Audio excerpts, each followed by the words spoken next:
Hey guys, it's Ted Bogert with the Ted Show. We are back.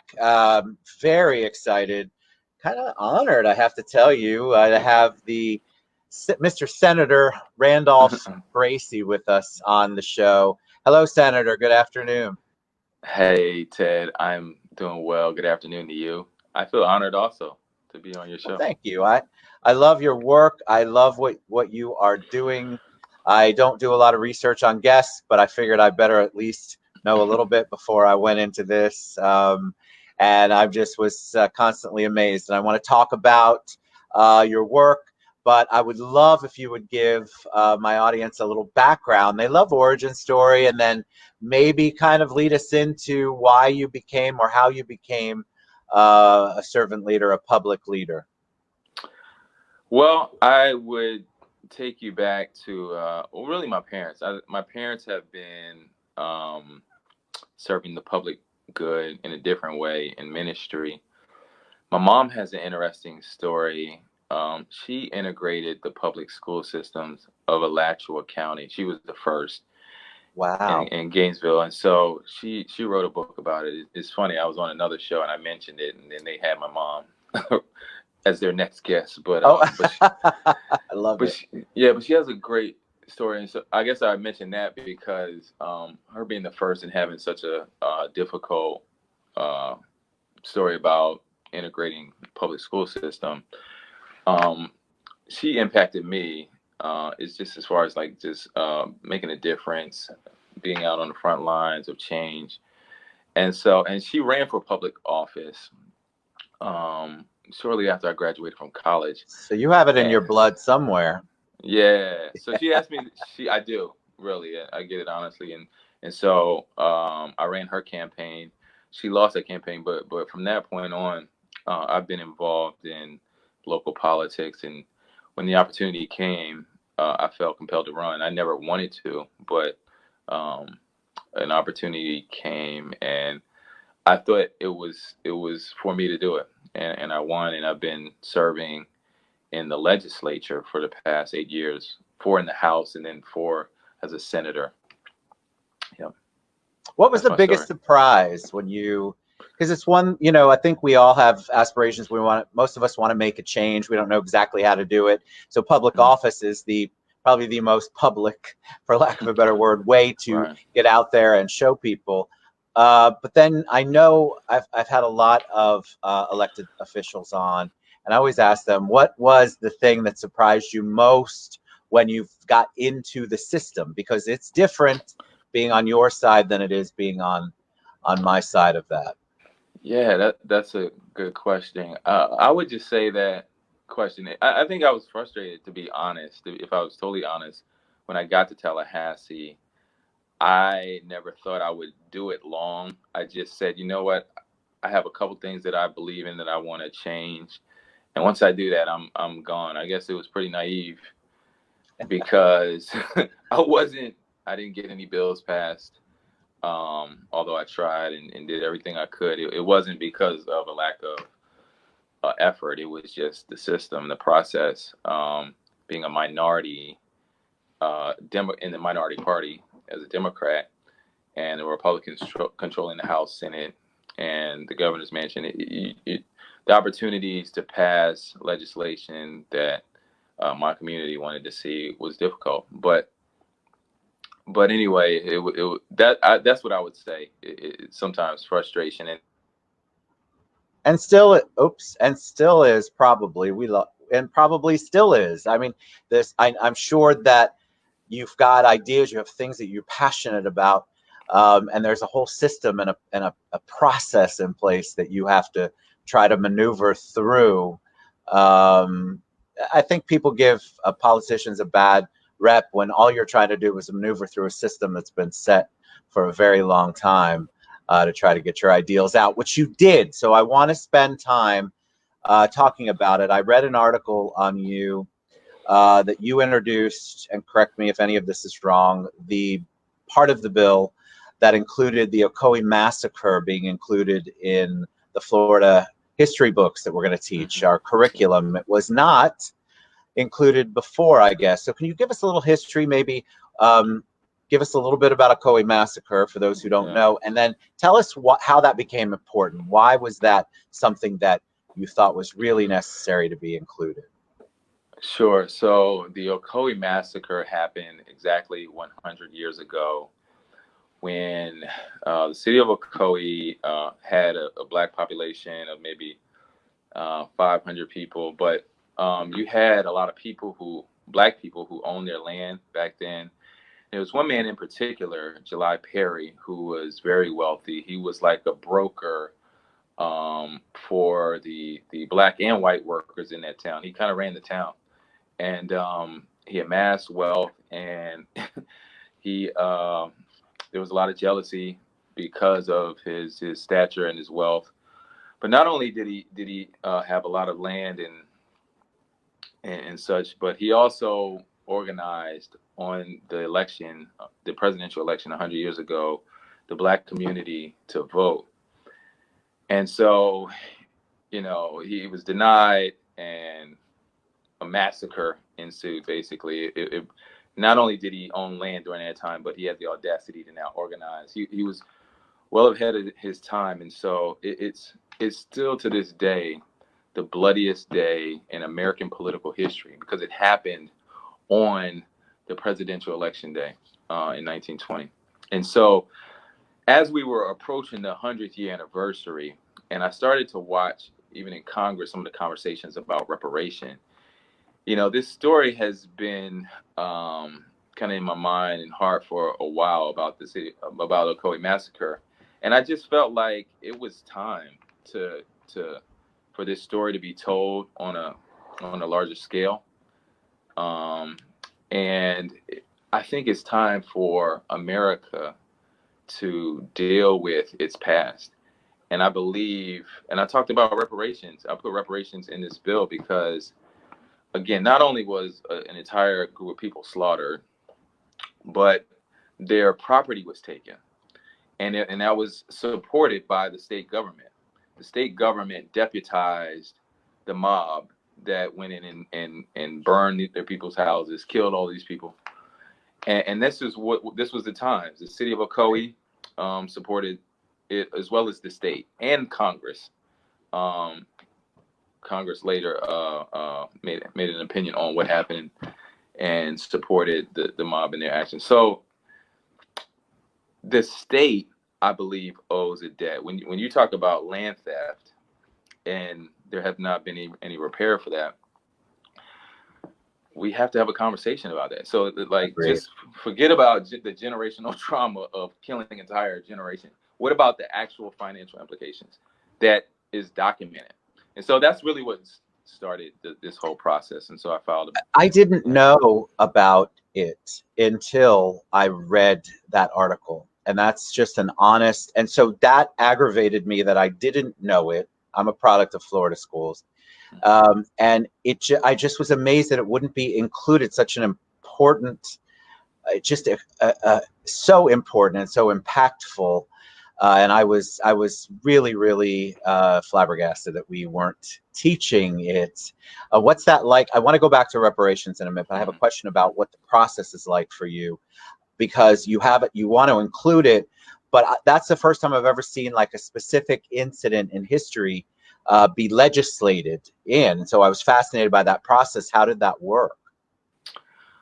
Well, I engaged the Senate president, who I'm a Democrat, he's a Republican, but we had a good working relationship. I reached out to him well before our legislative session and just started to talk to him about this story. And I knew the 100th year anniversary was coming up. So this was last summer, and he was intrigued by the story. He had never heard of it. And the more he read about it, he said, let's do something. I'm willing to help you. And so once I got the Senate president who runs the Senate, who sets the agenda, that's a big part of moving something like this forward. And so the reparations piece of the bill was more controversial. So you had some people that just couldn't stomach that. And so, but with the Senate president's backing, I was still able to move the education piece of that bill, and also the what I would call the memorialization of it, basically saying that the Secretary of State has to look for state facilities. Orange County Public Schools will look for naming opportunities in their facilities. So with his backing, we were able to move it forward. And then we had the obstacle of passing it in the House. And so the House never moved the bill at all. So it has to pass both chambers. So even though I passed it on the Senate floor, there was no vehicle in the House to pass it. And so in the last week, I attached it to a Holocaust education bill. And so that Holocaust education bill became a much bigger bill with my piece of language in it. Love it. I want to ask about reparations. I think that people are confused. So a lot of times the differences or divisiveness. I'm a big believer in education, and I think that people get caught up in a big picture on reparations. Can we talk about reparations? Because you've got the Ocoee reparations, which, as you explained it, if people are listening with an open heart, you can 100% understand there's property involved. When you talk bigger picture and we get into larger reparations, I think people get lost, and unfortunately, they lump it all together.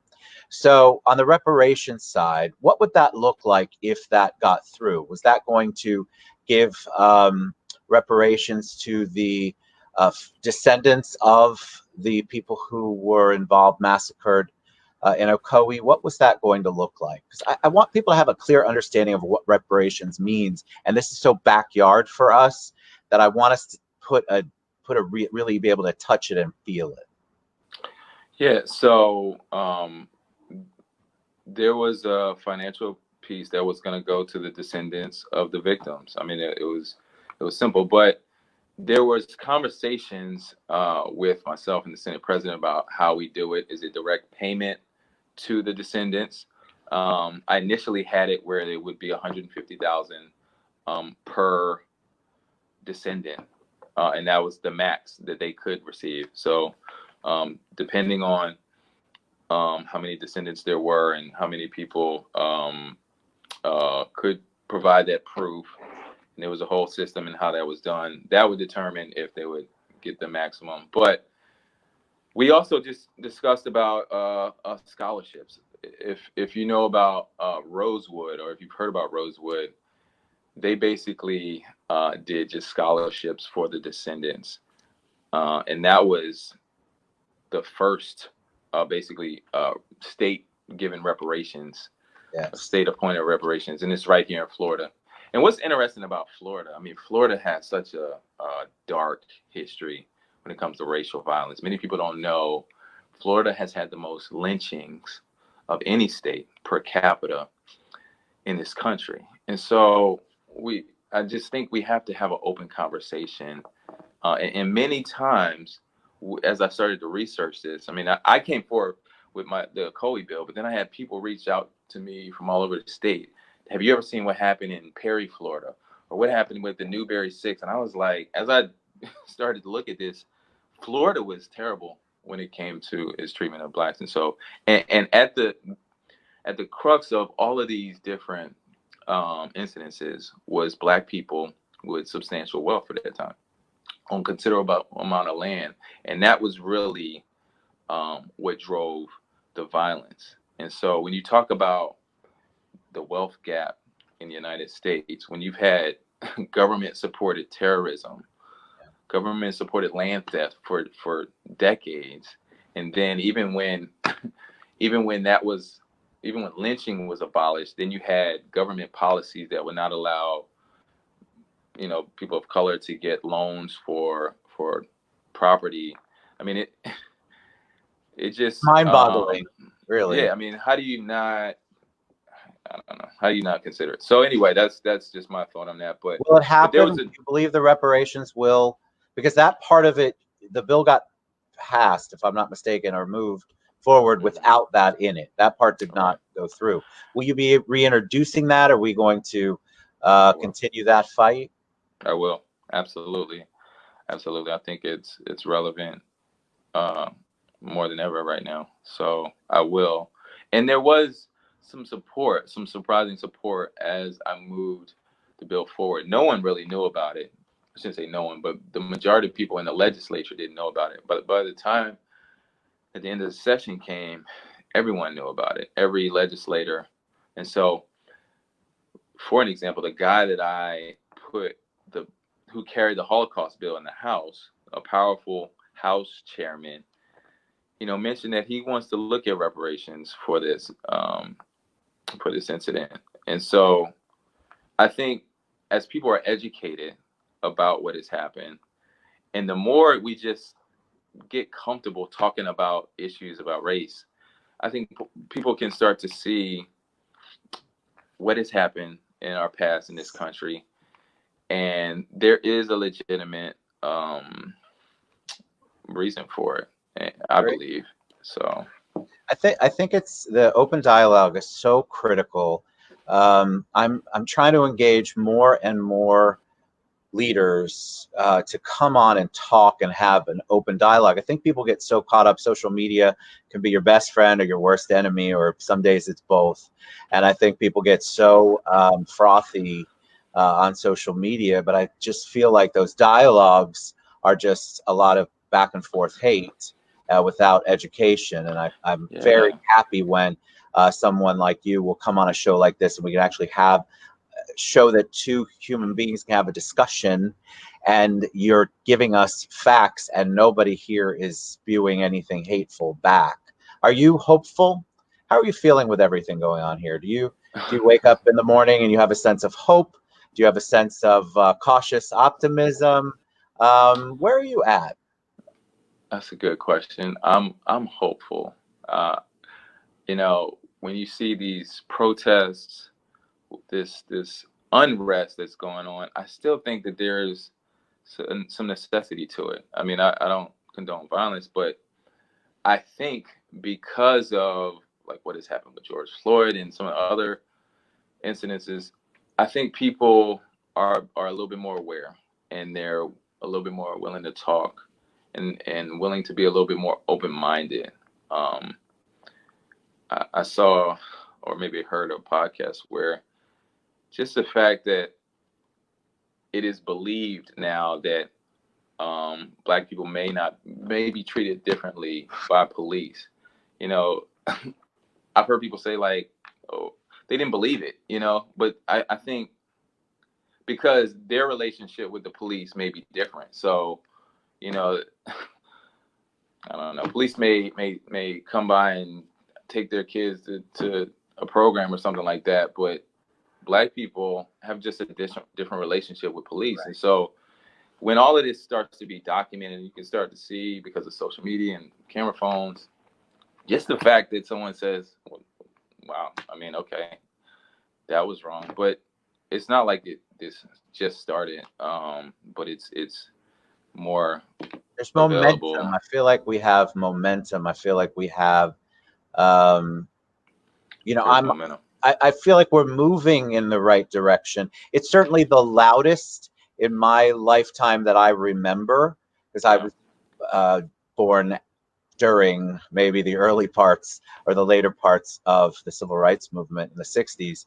And so I've never seen anything like this, but the unification of the efforts seems to be making some sort of an impact. And I also feel a little bit hopeful. What's next though? What do we need to do next, or what are some of the things that you think the community, because in one of the articles you talked about pivoting and making impactful change, and I love that. What are we pivoting toward? What's next? Well, I think that I'm putting forth legislation that I believe in.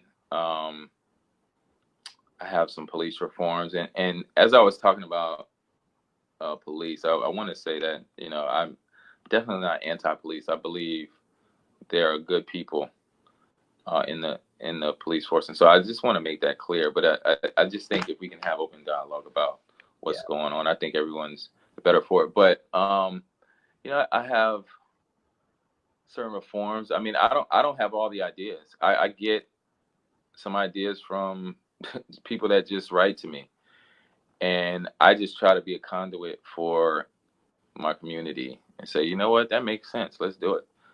Um, Agreed. I mean, but that's where we're at, right? We know it, so let's keep it.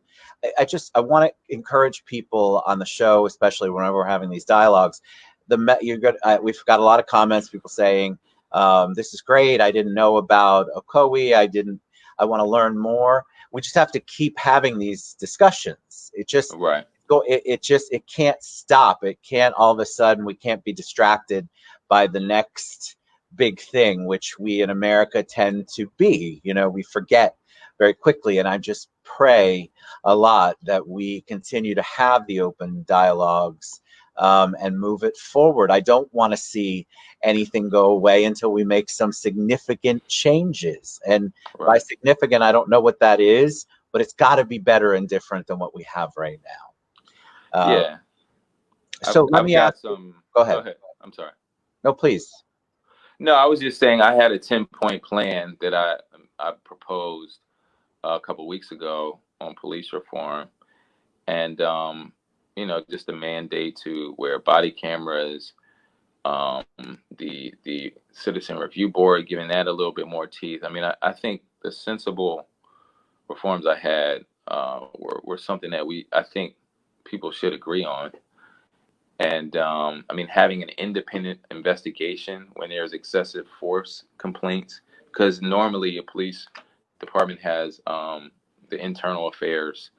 They're investigating themselves, and so Yeah, you want it's checks a and conflict. balances there. Yeah, so that's, I mean, I think there are sensible reforms out there, but we have to come to a consensus. But anyway, What are so your plans for the rest of 2020?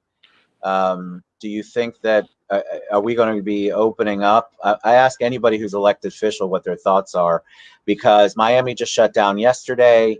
I don't know what the case count was today, but we live in a very interesting state compared to the other states, and yeah. so I think it's just such a toss-up. I'd love to hear what you think.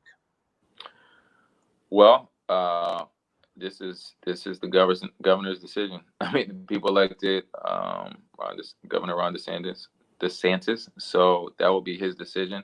I think that one, he takes direction from. Oop. Hopefully, he'll be back. Did we lose you, Senator Bracy? Hello. Yeah, I can hear you.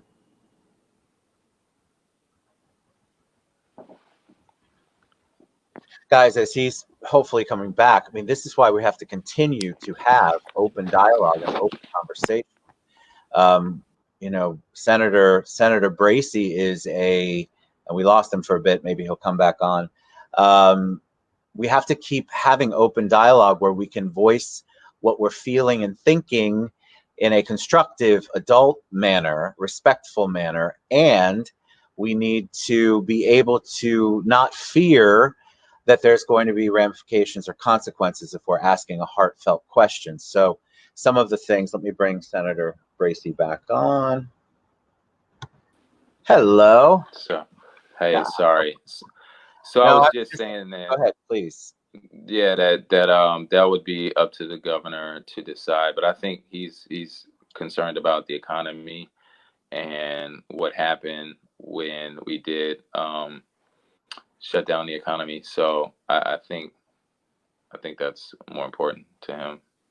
So I like to ask about heroes. Do you have a personal hero, professional hero, somebody that you think of when you hear that word immediately? Somebody come to mind? I think my parents. I think I've got, I guess, some spiritual leaders that I follow and listen to that keep me encouraged.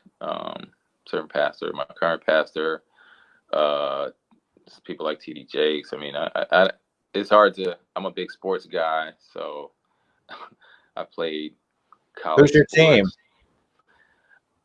I like the Warriors. I mean, I was a Magic fan. I guess I'm a fair weather Magic fan because right now I'm not a big fan.